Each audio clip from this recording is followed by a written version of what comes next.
Kujt ja dedikon Brekeni medaljet? Është një kalvar i gjatë Ose në momentin dedikimesh, jam por kurioze për këtë. Se unë nuk e di ndjesin si është të marrësh një medalje. Do më japësh pak edhe medaljen e Arit, se më shkon edhe çik më shumë, se do ta vë këtë. Unë nuk e di si është të marrësh një medalje dhe momenti që të vihet këtu në qafë dhe çfarë peshë ka për ty, por unë do doja të dija vërtet kujt ja dedikon ti në momentin që të vendoset një medalje, a ka dikush që vjen në mendjen tënde dhe ti thua, ok, unë këtë medalje ja dedikoj, nuk e di, familje, zotit, trajnerit. Jam shumë kurioze ta di këtë pa detaj. diskutim që ka, sepse Ja ndërkohë që më po e veç që këtë medalje, se realisht më shkolla. është një moment jashtëzakonisht shumë i bukur, sepse aty të kujton të gjithë vujtjet dhe sakrificat që ti ke ndërtuar për të arritur atë qëllim dhe momentalisht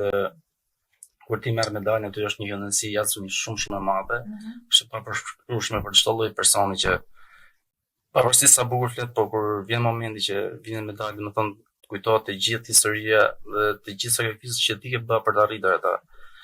Dhe pa diskutim që un kam shumë për ty për të falënderuar për të ardhur ke medalje, sepse është një ishte viti 20 fiks që unë kisha filluar karrierën dhe pas 20 vitesh unë u shpalla kampion bote. Imagjino se sa sakrifica, sa momente ka pas pa kënaqësie, momente që kam prishur komplet ndërtimin që ti ke bërë dhe të kujton është moment që ti kujton gjithçka, çdo detaj, domethënë duke filluar dhe problemet që ti ke pas, por mbi të gjitha është familja ajo që i përmbledh të gjitha, që është ajo që përballon çdo vujtje tënde, çdo sukses është ajo për të gjitha mburoja jote. Dhe padyshim që është familja para ajo që unë do të doj ta falenderoj për gjithë ato vujtjet dhe problemet që unë kam sjellë në shtëpi, sepse her pas here unë jam larg kësaj dhe nuk jam aty në momente që kanë ata nevojë.